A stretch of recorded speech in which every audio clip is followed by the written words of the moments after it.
प्रकाश अपवर्तन की घटना जो कि प्रिज्म द्वारा हो रही है, लेज़र लाइट में चार टिमटिमाते बल्ब नहीं बल्कि आलपिनों के टिप्स हैं जो आपतित और प्रिज्म द्वारा अपवर्तित प्रकाश के पथ को दर्शा रहे हैं।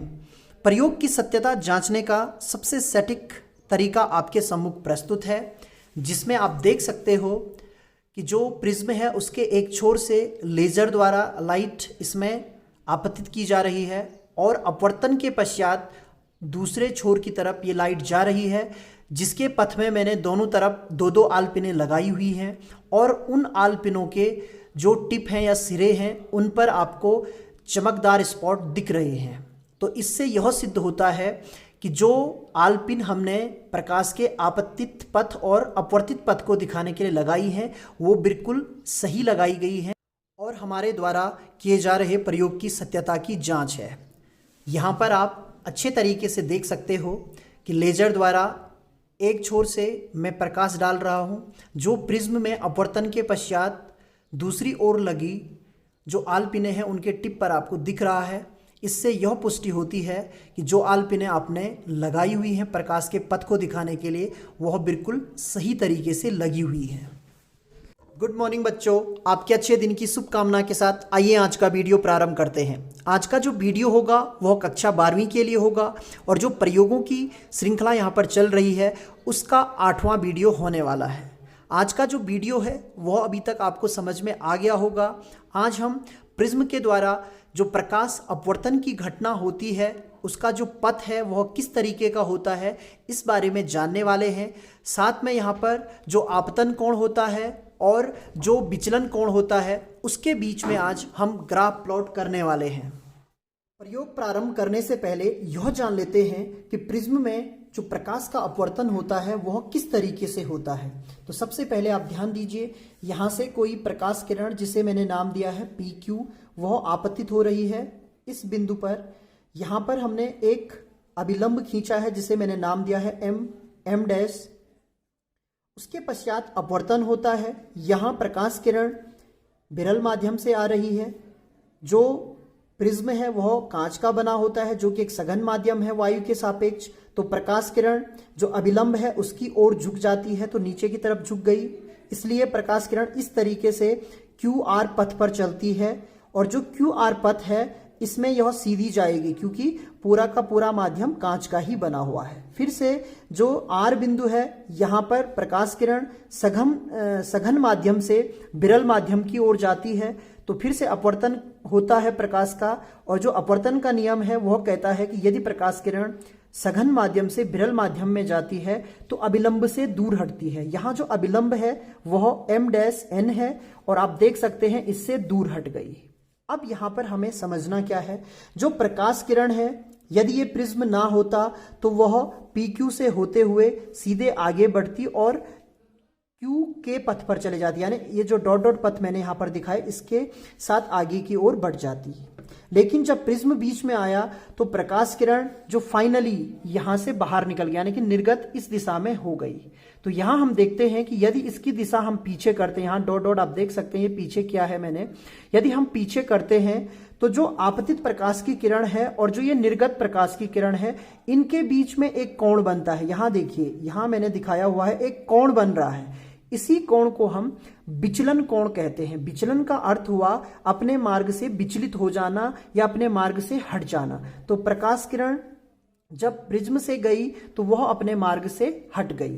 तो यहाँ पर आप देख सकते हैं पहली अपवर्तन की घटना हुई, उसमें हमने अपवर्तन का नियम फॉलो किया। विरल से सघन में जा रही थी, अभिलंब की ओर झुकी, फिर सघन से विरल की तरफ जा रही थी तो अभिलंब से दूर हटी और इसके बीच में इस तरीके का पथ बन गया। तो इसे कहा जाता है विचलन कोण।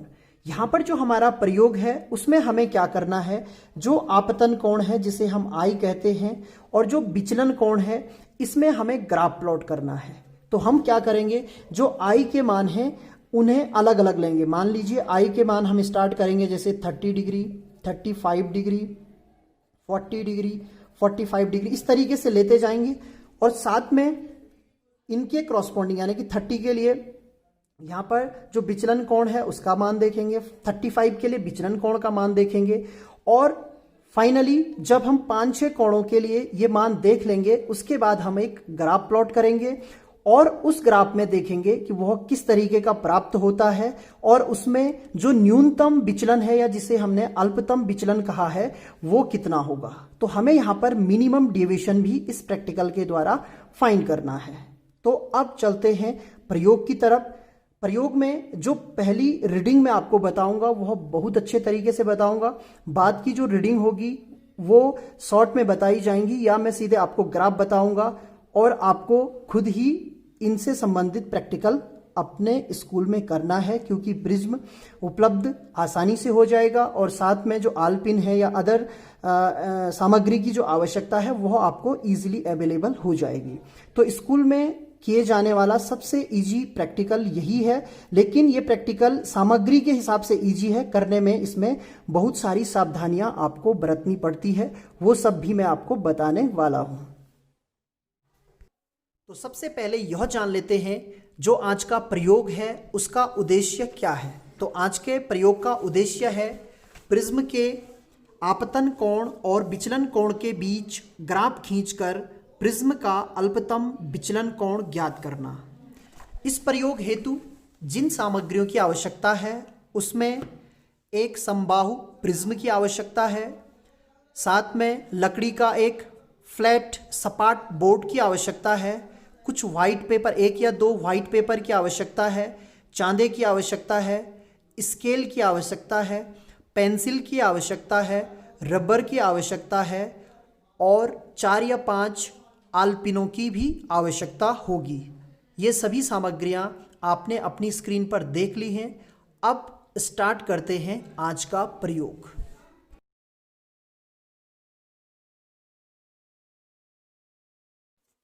प्रयोग करने के लिए सबसे पहले जो वाइट पेपर आपने लिया है उसे जो लकड़ी का फ्लैट बोर्ड है उसके ऊपर अच्छे तरीके से अटैच कर देना है ताकि पेपर हिले नहीं। उसके बाद स्केल लेकर एक सीधी लाइन आपको पेपर में ड्रॉ करनी है। लाइन ड्रॉ करने के पश्चात इस लाइन के ऊपर प्रिज्म को रखना है और प्रिज्म को इस तरीके से रखना है कि जो लाइन है और प्रिज्म का जो एक हिस्सा है वह इसके ठीक ऊपर रहे। आप देख सकते हो अपनी स्क्रीन पर, इस तरीके से आपको रखना है। उसके बाद जो प्रिज्म का त्रिभुजनुमा पार्ट है यानी कि जो पेपर को टच कर रहा है उस पार्ट को आपको यहाँ पर ड्रॉ करना है, यानी कि पेपर की सहायता से भारी हिस्से को इस तरीके से आप ड्रॉ कर दीजिए। अब जब यह पार्ट ड्रॉ हो जाएगा तो इस लाइन के ऊपर ये प्रिज्म बन चुका है और बाद में जब भी हम प्रिज्म को इस पेपर के ऊपर रखना चाहेंगे तो इन लाइनों के बीच में ही हमें इसी पोजीशन में प्रिज्म को रखना है। अब जो प्रिज्म की आकृति आपने बनाई है ठीक उसके बीच में जो सीधी लाइन आपने खींची है उस पर 90 डिग्री का एंगल आपको ड्रॉ करना है चांदे की सहायता से। तो आप देख सकते हैं यहाँ पर मैंने 90 डिग्री का कोण इस लाइन पर बनाया हुआ है। अब यहाँ पर आप जो आपतन कोण का मान लेना चाहते हैं उसे आपको मेजर करना है। तो चांदा रखने का एक तरीका ये है, यहाँ पर आप काउंटिंग ऐसे करें 0, 10, 20 और 30। जो 30 है उसके ऊपर आप एक हल्का सा निशान लगा दें।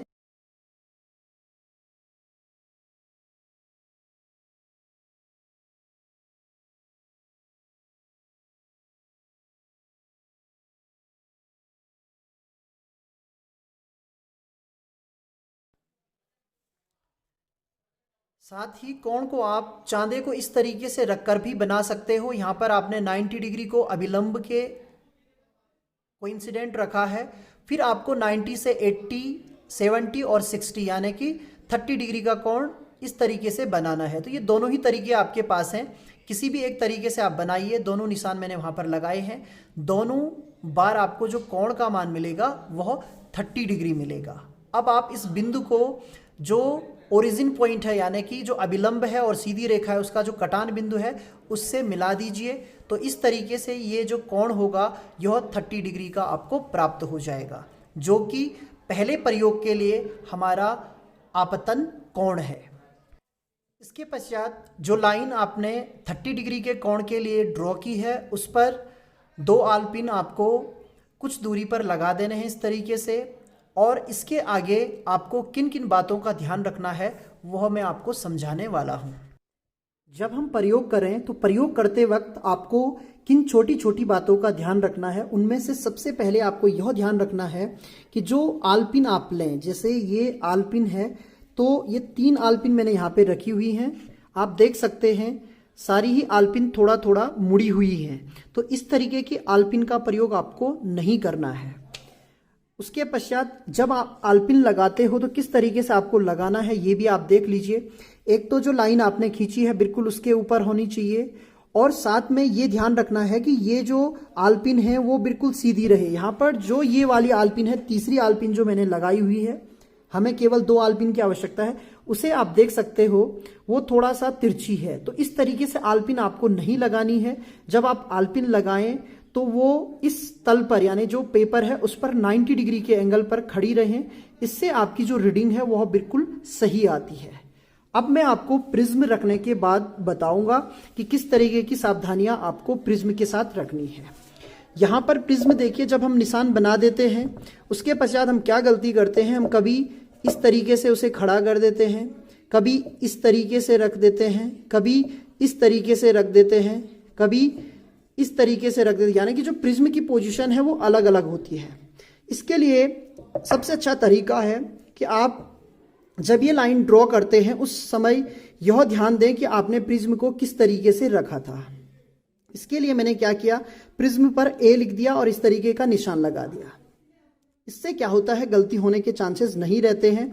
जब पहली बार मैंने प्रैक्टिकल किया तो यही गलती मुझसे हो रही थी। कभी मैं रीडिंग इस तरीके से फाइंड कर रहा था, तो आप गैप देख सकते हो, यहाँ पर देखिए यहाँ गैप है। कभी मैं जो रीडिंग फाइंड कर रहा था वो इस तरीके से फाइंड कर दे रहा था, इसमें तो एक जैसी ही आएगी। कभी इस तरीके से फाइंड कर रहा था, तो इससे क्या होगा, गलती होने के चांसेस रहेंगे। यानी कि जो एंगल जैसे 30 डिग्री के लिए आपने मान लीजिए इस पोजीशन में रीडिंग फाइंड की, और उसके बाद जो नेक्स्ट एंगल है उसमें आपने इस तरीके से रीडिंग फाइंड कर ली, किसी और तरीके से इस तरीके से रीडिंग फाइंड कर ली, ऐसे में ये तो एक जैसे ही है, हाँ ये अलग है। तो इस पोजीशन में आपने रीडिंग फाइंड कर ली, तो आपका जो वैल्यू प्राप्त होगा, यानी कि जो वैल्यूज आपको मिलेंगे 30 के लिए और आगे 35 के लिए, उसमें चेंजेस आएंगे, क्योंकि आप देख सकते हैं प्रिज्म की पोजीशन चेंज हो गई है। तो इसके लिए सबसे अच्छा तरीका है प्रिज्म पे आप लिखकर रख दीजिए, और उसके बाद प्रिज्म को आप हर बार उसी पोजीशन में रखिए, इससे गलती होने के चांसेस नहीं रहते हैं। तो ये एक और बात है जिसका आपको ध्यान में रखना है। इसके बाद जो दूसरी तरफ की आलपिन आपको लगानी है वह किस तरीके से सटीक तरीके से लगाई जाती है वो मैं आपको बताने वाला हूं। कैमरे के साथ आलपिन की पोजीशन दिखाना काफ़ी टफ टास्क है, लेकिन मैं कोशिश करूंगा कि आपको अच्छे तरीके से दिखा पाऊं। जिस तरीके से आप अपनी आंखों से देख सकते हैं, कैमरे में एंगल चेंज होने पर आप उस तरीके से नहीं देख सकते हैं। तो सबसे पहले देखिए, आप जो प्रिज्म है, सबसे पहले प्रिज्म की पोजीशन देखते हैं। ये पोजीशन हमने ली हुई है, ऊपर से मैं आपको दिखा देता हूँ। यहाँ पर देखिए 2 आलपिन आपने लगाई हुई हैं, इधर 30 डिग्री का एंगल हमने बनाया हुआ है, प्रिज्म की पोजीशन इस तरीके से रखी हुई है। अब धीरे धीरे मैं यहाँ आया। सबसे पहले आप स्टार्ट कीजिए जो प्रिज्म है, यानी कि ये प्रिज्म है, इस प्रिज्म में आप इस साइड से स्टार्ट कीजिए, यानी कि इसके ऊपर की साइड से या राइट साइड से स्टार्ट कीजिए। यहाँ से जब आप देखते हो तो आपको इस तरीके का कुछ दिख रहा है। जो दोनों आलपिन है देखिए काफ़ी दूर दूर आपको दिख रही हैं, लेकिन दोनों की दोनों एक ही लाइन पर खड़ी हैं। उसके पश्चात धीरे धीरे आप अपने सर को, मैं यहाँ पर कैमरे को नीचे कर रहा हूँ, आप सर को धीरे धीरे अपने लेफ्ट की तरफ ले जाएं। तो देखिए आपका सर लेफ्ट की तरफ जा रहा है। अब देखिए जो गैप था वो कम हो गया, और लेफ्ट की तरफ जा रहा है और कम हो गया, और लेफ्ट की तरफ जा रहा है और कम हो गया। और ये वो पोजीशन है, यहाँ पर आप चेंज करके देख सकते हैं, ये वो पोजीशन है जहां पर दोनों आलपिन बिल्कुल एक सीट में आपको दिख रही हैं, यानी कि दोनों की दोनों जो है एक ही लाइन में खड़ी हैं, और जो पहली आलपिन है उसने दूसरी आलपिन को यहाँ पर छुपा लिया है। तो ये वो कंडीशन है जहां पर आपको अपना सर रखना है इस तरीके से। इसके पश्चात आपको सर को बिल्कुल भी नहीं हिलाना है, और जो इस साइड की आलपिन है, यहां पर भी आप दूसरी तरफ, यानी इस साइड आप 2 आलपिन लगाने वाले हो, तो इस साइड आपको आलपिन लगाते वक्त अब अपने सर को हिलाना नहीं है, बिल्कुल इस पोजीशन में रखना है और यहाँ से आप आलपिन लगाना प्रारंभ करेंगे। यहाँ जहाँ मैंने उंगली रखी है यहाँ से आप आलपिन लगाना प्रारंभ करेंगे। यहाँ पर थोड़ा एक और कंडीशन देख लेते हैं। यहाँ से अगर हम देखें तो यहाँ से भी वो देखिए, अभी मैं लेफ्ट की तरफ ज़्यादा ले गया हूँ कैमरे को, तो यहाँ गैप दिख रहा है। आप यहाँ पर आपको केयरफुली वर्क करना है। यहाँ पर जो गैप है वो उन दोनों के बीच में बहुत कम है, लेकिन थोड़ा सा आपको और राइट आना है, थोड़ा और राइट आना है। और ये वो कंडीशन है जहाँ पर सबसे सटीक तरीका है और बिल्कुल भी उन दोनों के बीच में गैप नहीं है। दोनों की दोनों पिनें एक ही लाइन में स्थित हैं। अब आपको सर को बिल्कुल नहीं हिलाना है और यहाँ से पिन रखना प्रारंभ करना है। तो जो सबसे आइडियल कंडीशन है वो आपके सामने है, कैमरे में मैंने इसे फोकस किया है। अब मैं आपको बताता हूं कि आपको प्रिज्म के दूसरी तरफ यानी कि जो अपवर्तन वाली आलपिन है उन्हें किस तरीके से यहाँ पर लगाना है। थोड़ा सा प्रिज्म की जो पोजीशन है उसे ठीक कर लीजिए। कोशिश करें कि जो आपका हाथ है वो प्रिज्म पर बिल्कुल टच ना हो, उससे प्रिज्म की जो पोजीशन है वो चेंज हो जाएगी। अब आपको देखिए किस तरीके से दूसरे तरफ की पिन लगानी है। आप ऐसे प्रारंभ कीजिए, अगर ऊपर से करते हैं तो इस तरीके से यहाँ रखिए, फिर थोड़ा और आगे, फिर थोड़ा और आगे और इस तरीके से थोड़ा और आगे। अब यहाँ पर कैमरे में दोनों चीज़ें दिखाना थोड़ा सा मुश्किल टास्क है। देखिए यहाँ पर ये प्रिज्म हिल गया है, क्योंकि मैं जो आपको बता रहा हूँ कैमरे में देख के बता रहा हूँ, जबकि हम केवल आई से देख के ये प्रयोग करें तो बहुत अच्छे तरीके से ये प्रयोग हो जाएगा, लेकिन आपको दिखाने के लिए यहाँ पर मुझे कैमरे के द्वारा ही इस प्रयोग को करना पड़ेगा। तो जो कंडीशन है थोड़ा सा हिल गई थी, उसे देख लेते हैं।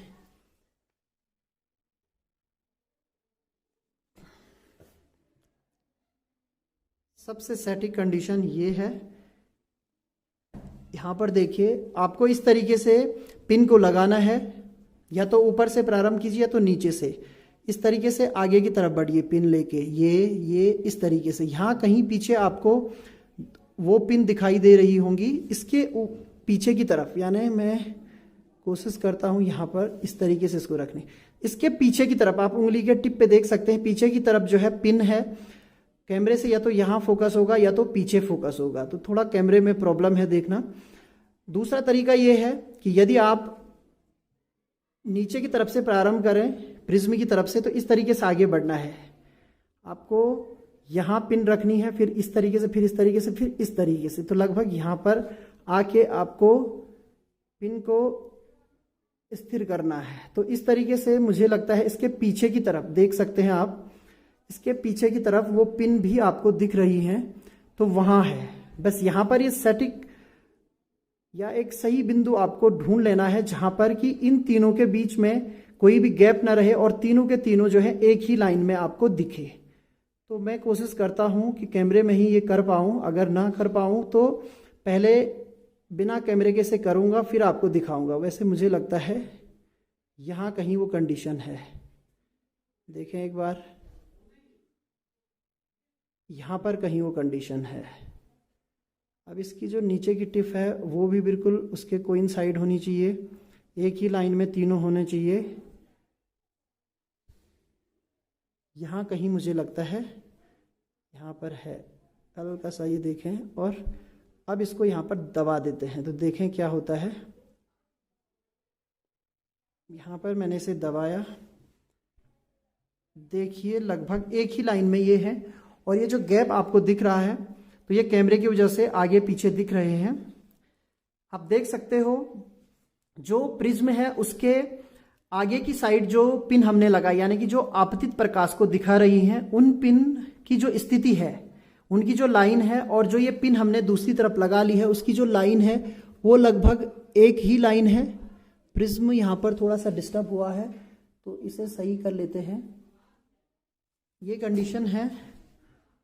अब देखिए आप, प्रिज्म जब हमने सही किया तो ये जो कंडीशन है ये चेंज हो चुकी है।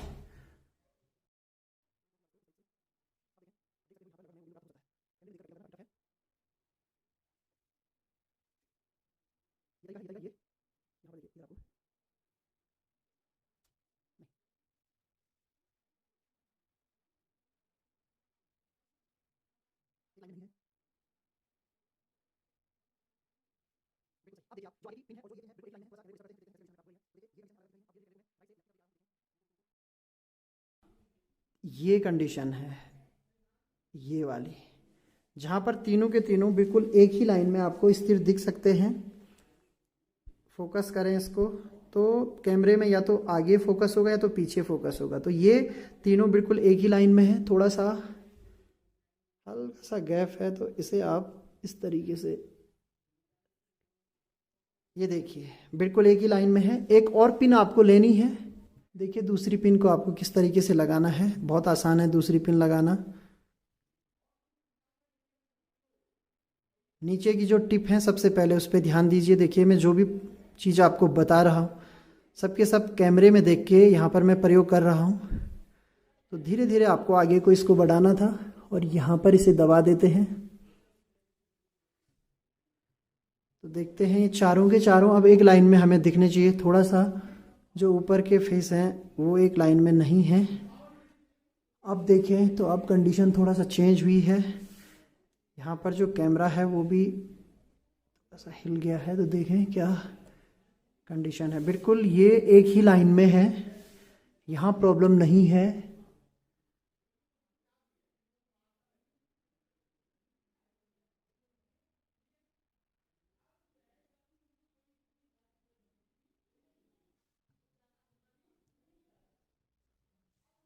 सबके सब एक ही लाइन में है, केवल इनके जो ऊपर के टिप हैं थोड़ा सा वो एक दूसरे से अलग लग रहे हैं कैमरे के कारण। तो बिना कैमरे के यदि मैं आपको दिखाऊं, अभी देखिए अलग अलग आपको दिख रहे हैं। ऊपर की साइड से आप देखें तो अलग अलग हैं। अब धीरे धीरे जो कैमरा है उसे राइट से लेफ्ट की तरफ ले जाते हैं। देखिए ये कंडीशन, ये कंडीशन, ये कंडीशन और ये कंडीशन, ये है वो कंडीशन जहाँ पर चारों पिन बिल्कुल एक ही लाइन में है। केवल कैमरे के कारण आपको इनके जो ऊपर के टिप हैं वो अलग अलग दिख रहे हैं। तो ये प्रयोग लगभग सही है। इस तरीके से आपको दूसरी तरफ की पिन लगा लेनी है। इसके पश्चात आपको इन पिन के जो होल हैं, क्योंकि यहाँ पर बहुत सारे होल हो चुके हैं, तो यहाँ पर आपको एक सर्कल बना देना है इसके बाहर से, ये वाला है, और इसके बाहर से भी एक सर्कल आपको बनाना है यहाँ पर इस तरीके से। एक बार आपको रीडिंग चेक करनी है तो एक और बार लगा के आप देख सकते हो कि ये सही है या नहीं है। तो इस तरीके से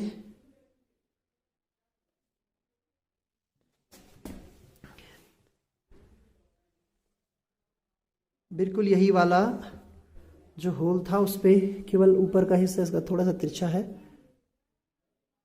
बिल्कुल सही है। तो हमने बिल्कुल सही जगह पे ये लगाया है। इस तरीके से ये आपके पास कंडीशन प्राप्त हो चुकी है अपवर्तन रे की। तो देखिए आपने अपवर्तन रे को किस तरीके से ड्रॉ करना है। आप इन दोनों होल को मिलाते हुए एक लाइन आगे की तरफ ड्रॉ कर दीजिए। ये है लाइन, इस तरीके से आपको ड्रॉ करनी है। यहाँ पर थोड़ा सा ध्यान दें, पहले आप जो इंसिडेंट रे है यानी जो आपतित प्रकाश है उसको आगे बढ़ा दीजिए। तो मैं यहाँ पर डॉट डॉट करके इसे आगे बढ़ा देता हूँ। ये आपतित है। अब यहाँ पर ये कंडीशन है, इन दोनों होल को मिलाती हुई लाइन, और आपको पीछे की तरफ ले जाना है जहाँ पर आपतित प्रकाश किरण आ रही है उस तक आपको मिलाना है। इस प्रयोग को और सटीक बनाने के लिए और अच्छा करने के लिए मैंने इसे दो भागों में किया। एक भाग मैंने दिन के टाइम में किया और एक दूसरा भाग मैंने नाइट के टाइम पे यहाँ पर किया हुआ है। तो यहाँ पर मैं आपको दिखाना चाहता हूँ जो आल्पिन की कंडीशंस मैंने अभी तक आपको प्रयोग में दिखाई है उसे मैं अब एक लेज़र लाइट के द्वारा दिखाना चाहता हूँ कि वो बिल्कुल सही पोजीशन में लगी हुई हैं। तो यहाँ पर आप देख सकते हैं ये आल्पिन की कंडीशन है दोनों तरफ की। अब मैं जो लाइट है उसे इंसिडेंट रे के साइड से डाल रहा हूं। तो यहाँ पर आप देख सकते हैं जो पहली आल्पिन है उस पर आपको एक ब्राइट स्पॉट दिख रहा है। दूसरी आल्पिन से ये लाइट अंदर की तरफ जा रही है। यहाँ पर मैं जो अपनी उंगली है उसकी टिप से आपको दिखा रहा हूँ। और जो लेज़र की लाइट है वह आपको अपवर्तन के पश्चात जो 2 आलपिन हमने अपवर्तन की साइड लगाई है उन पे आपको दिख रही हैं। तो इस तरीके से हमें यह पता लग जाता है कि जो प्रयोग हम कर रहे हैं और जो आलपिनें हमने लगाई हुई हैं वह बिल्कुल सही पोजीशन में लगी हैं। तो ये एक नया आइडिया था जिसमें हम प्रयोग को और अच्छे तरीके से जांच सकते हैं कि हम सही तरीके से प्रयोग कर रहे हैं या नहीं कर रहे हैं। तो लेज़र लाइट आराम से हमें उपलब्ध हो जाती है। तो इसे भी यदि हम सम्मिलित कर लें तो अच्छे तरीके से हम देख पाएंगे कि जो इंसिडेंट रे होती है और जो रिफ्रैक्टेड रे होती है उनके जो पथ हैं वो सही हैं या नहीं हैं। तो आप बिल्कुल अपनी स्क्रीन पर देख सकते हैं। मैं कोशिश कर रहा हूँ इसको और अच्छा दिखाने की। चारों जो आलपिन हैं उनके टिप पर देखिए आपको चमकदार स्पॉट दिख रहे हैं। इसका अर्थ ये हुआ कि बिल्कुल सही तरीके से आपने ये आलपिन लगाई हुई है। तो अब जो एंगल है उसका मेजरमेंट यहाँ पर मैं आपको करके बताऊँगा। 30 डिग्री का जो एंगल हमने इंसिडेंट एंगल लिया था उसके लिए अब जो रिफ्रैक्टेड एंगल है उसकी वैल्यू हम यहाँ पर फाइंड करने वाले हैं। अपवर्तन कोण को किस तरीके से मेजर किया जाता है ये प्रोसेस मैंने ऑलरेडी आपको बताई है। तो जल्दी जल्दी में आप यहाँ पर देखिए किस तरीके से मैं यहाँ पर जो दोबारा मैंने प्रयोग किया है उसमें एंगल का मान फाइंड कर रहा हूँ। तो यहाँ पर आप देख सकते हैं जो दोनों आलपिन थी दूसरी साइड की उन पे मैंने एक एक सर्कल बना लिया है। उसके बाद जो इंसिडेंट रे है और जो आलपिन से बने हुए होल हैं उनको मैं यहाँ पर अच्छे तरीके से मिला रहा हूँ। तो इसको मिलाने के पश्चात ये एंगल ऑफ डिवीज़न है। अब इसका मेजरमेंट एक चांदे की सहायता से हमें करना है। तो आपको चांदा इसी तरीके से रखना है ताकि जो 0 से लेकर 180 की लाइन है वो इंसिडेंट रे पर रहे और उसके बाद आप 0 से लेकर और जो निर्गत प्रकाश किरण है यानी कि जो फाइनली बाहर की ओर जा रही है उस तक आपको मेजरमेंट पढ़ना है। तो देखिए 0 से आप पढ़ना प्रारंभ करेंगे तो 10, 20, 30, 40 और 50 के बाद लगभग 5 और आगे है। एक बार और देख लीजिए आप इसको अच्छे तरीके से, क्योंकि यहाँ पर एक ही एंगल के लिए मैं अच्छे तरीके से आपको ये प्रैक्टिकल करवा रहा हूँ। बाकी के लिए जो भी वैल्यूज़ आएंगी मैं सीधे आपको ग्राफ प्लॉट करके उसे एक्सप्लेन कर दूंगा। आपको खुद ही ये प्रैक्टिकल करना है, इसी तरीके से करना है। तो यहाँ पर जो एंगल की वैल्यू मुझे प्राप्त हुई है आप देख सकते हो अपनी स्क्रीन पर, यह 55 डिग्री हुई है। तो जो 30 डिग्री का इंसिडेंट एंगल हमने लिया है उसके लिए जो रिफ्रैक्टेड एंगल की वैल्यू प्राप्त हुई है वह 55 डिग्री प्राप्त हुई है। साथ ही अब मैं आपको यह भी दिखा देता हूँ कि जो आपतित प्रकाश किरण है और जो अपवर्तित प्रकाश किरण है जिसे हमने पेपर पर ड्रॉ किया है, बीच में प्रिज्म रखने पर और यहाँ पर जो रिफ्रैक्शन की घटना होती है, अपवर्तन की घटना होती है, उसे एक बार मैं आपको फिर से लेज़र के माध्यम से दिखाना चाहता हूँ। यहाँ पर जो इंसिडेंट रे है उसके अलोंग यहाँ पर मैं जो लेज़र की लाइट है वो डालूँगा और आपको यहाँ पर देखना है कि जो लाइट है वह आपको रिफ्रैक्टेड लाइन जो हमने बनाई है उस पर दिखनी चाहिए। तो अगर आप सटीक तरीके से ये लाइट जो पॉइंट ऑफ इंसिडेंट है, आपतन कोण है, आपतन बिंदु है, उस पर डालेंगे तो आपको ये लाइट बिल्कुल दूसरी लाइन पर दिखेगी और आपको दिख भी रही होगी बीच बीच में जब सही तरीके से ये लाइट पड़ रही है उस लाइन पर। तो जो अपवर्तन प्रिज्म के बाद जो अपवर्तन हो रहा है लेज़र लाइट का वह बिल्कुल हमें उसी लाइन पर प्राप्त हो रहा है। तो बहुत ही सटीक ये प्रैक्टिकल किया गया है। इसी तरीके से आप भी कर सकते हो। बाकी के जो एंगल के लिए वैल्यूज़ हैं वो मैं आपको जल्दी जल्दी यहाँ पर बता देता हूँ। थोड़ा सा प्रैक्टिकल जो आगे की प्रोसेस मैंने की है उसे आप जल्दी जल्दी देख लीजिए और इसके पश्चात जो ग्राफ होगा उसे मैं आपको एक्सप्लेन करके यहाँ पर बताने वाला हूँ। तो आप अपनी स्क्रीन पर जो प्रोसेस हो रही है उसे देखते रहिए और मैं आपको इस प्रोसेस के बारे में यहाँ पर बताते चलता हूँ। तो सबसे पहले आपको वाइट पेपर लेना है, उस पर एक सीधी लाइन खींचनी है। उसके पश्चात प्रिज्म को अलग अलग पोजीशन में रखकर जो प्रिज्म की आकृति है वह बना लेनी है। साथ में जितनी भी कंडीशंस मैंने आपको बताई हैं उनका आपको ध्यान में रखना है। इसके बाद जितने भी प्रिज्म की आकृतियाँ आपने बनाई हैं उन सब में आपको बीच में 90 डिग्री का एंगल बनाना है, यानी कि प्रत्येक प्रिज्म के बीच से 90 डिग्री का जो अभिलंब है वह आपको ड्रॉ करना है। अभिलंब ड्रॉ करने के पश्चात आपको प्रत्येक अभिलंब पर अलग अलग कोण बनाने हैं जो कि आपतन कोण के मान होंगे। तो यहाँ पर जो आपतन कोण के मान हैं मैंने एक एक कर 30 degree, 35 degree, 40 degree, 45 degree, 50 degree और 55 डिग्री तक लिया है। एक और पेपर में प्रयोग करूँगा तो आप सारी प्रोसेस होते हुए अपनी स्क्रीन पर देख रहे हो।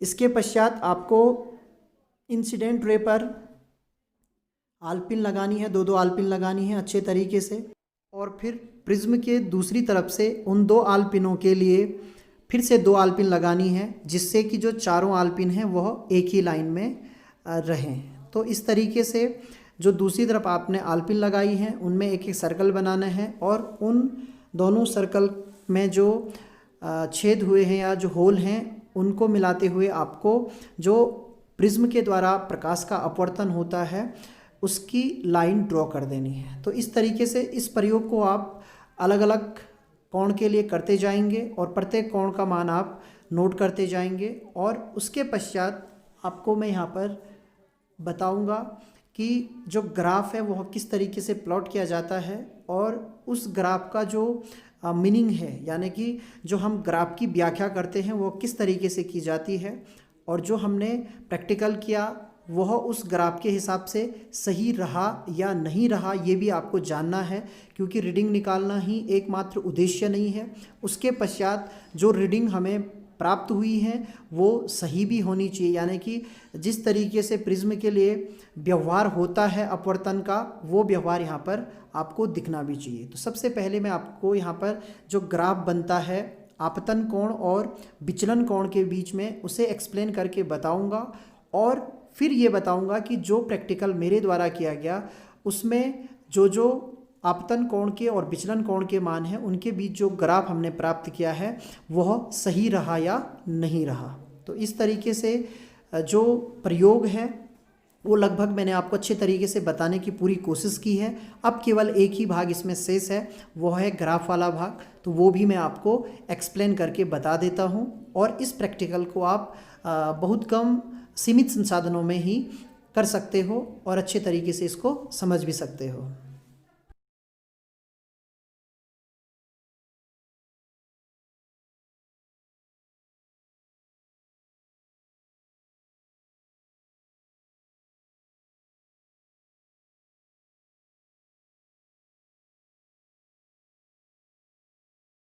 यहाँ पर प्रिज्म के द्वारा जब अपवर्तन की घटना होती है आपतन कोण के विभिन्न मानों के लिए जो विचलन कोण के मान प्राप्त हुए हैं 30 डिग्री के लिए 55 डिग्री, 35 डिग्री के लिए 47 डिग्री, 40 डिग्री के लिए 44 डिग्री, 45 डिग्री के लिए 42 डिग्री, 50 डिग्री के लिए 39 डिग्री और 55 डिग्री के लिए 40 डिग्री प्राप्त हुए हैं।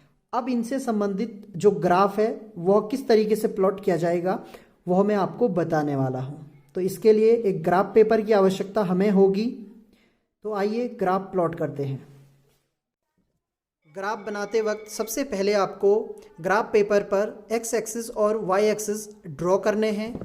इसके पश्चात एक्स एक्सिस पर यहाँ पर आपतन कोण के मान लिए जाएंगे और जो वाई एक्सिस होगा उस पर विचलन कोण के मान लिए जाएंगे। उसके पश्चात जो पैमाना है उसे मान लीजिए। तो यहाँ पर जो एक खाने की रीडिंग है इस ग्राफ पेपर में वह 2 सेंटीमीटर के बराबर है। तो यहाँ पर जो एक्स एक्सिस है उसमें एक खाना या 2 सेंटीमीटर बराबर 5 डिग्री मैंने लिया है और इसी प्रकार से जो वाई एक्सिस है उस पर एक खाना या 2 सेंटीमीटर बराबर मैंने 5 डिग्री का विचलन कोण लिया है। साथ ही यहाँ पर आप देख सकते हैं जो मूल बिंदु है उसे 0 रखते हुए जो रीडिंग प्रारंभ की है वह 30 डिग्री से प्रारंभ की है दोनों एक्सिस पर। तो जो रीडिंग है वह 30 डिग्री, फिर 35, 40, 45, 50 और 55 तक ली गई है। इसके पश्चात आपको केयरफुली आपतन कोण के विभिन्न मानों के लिए यहाँ पर वाई एक्सिस पर विचलन कोण के मान को मेंशन करना है। तो मेंशन करने के लिए यहाँ पर देखिए सबसे पहले आपको उस बिंदु को ढूंढना है जहाँ पर मान सही आपका प्राप्त हो रहा है, यानी आपतन कोण के क्रॉसपॉन्डिंग में जो विचलन कोण का मान है वह जिस बिंदु पर आपको मिलता है, सबसे पहले उस पर एक बिंदु बनाइए, उसके बाद उसमें एक सर्कल बना दीजिए। साथ ही यहाँ पर एक और चीज़ आप देखिए, जो एक खाना है या जो एक लाइन जो खानों के बीच में, जैसे जो 2 सेंटीमीटर का एक खाना है उसमें 10 लाइनें ड्रॉ की गई हैं, तो एक लाइन 0.2 का मान देती है। तो जब भी एक रीडिंग आपकी आगे बढ़ती है तो 0.2 आपको मेजर करना है। मान लीजिए एक रीडिंग बढ़ानी है तो आपको 2 खाने गिनने पड़ेंगे। तो इस तरीके से आप अच्छे तरीके से सारे ही पॉइंट को आइडेंटिफाई कीजिए और उसके बाद देखिए इन पॉइंट को यहाँ पर मैं मिला रहा हूँ। तो मिलाने के बाद आप ग्राफ देख सकते हैं, बिल्कुल वैसा ही ग्राफ है जैसा प्रिज्म के लिए हमें प्राप्त होना चाहिए था। और जो मिनिमम डेविएशन एंगल है वो हमें आपतन कोण के मान 50 डिग्री पर प्राप्त हुआ है और जो विचलन कोण का न्यूनतम मान है वह 39 डिग्री प्राप्त हुआ है। तो जो ग्राफ है वह बिल्कुल अच्छे तरीके से प्राप्त हुआ है। इसी तरीके का ग्राफ हमें प्राप्त होना चाहिए था और जो विचलन कोण का न्यूनतम मान है वह 39 डिग्री है। तो इस तरीके से आप देख सकते हैं हमने प्रिज्म से रिलेटेड जो प्रैक्टिकल था उसे अच्छे तरीके से किया और उसके बाद आपतन कोण और विचलन कोण में ग्राफ भी हमने यहाँ पर प्लॉट कर लिया है। तो उम्मीद है आपको समझ में आ रहा होगा। यदि कोई प्रॉब्लम है या आपके कोई सुझाव हैं तो ज़रूर दीजिएगा ताकि और बेहतर वीडियो आपके लिए लेकर आ सकूं। धन्यवाद।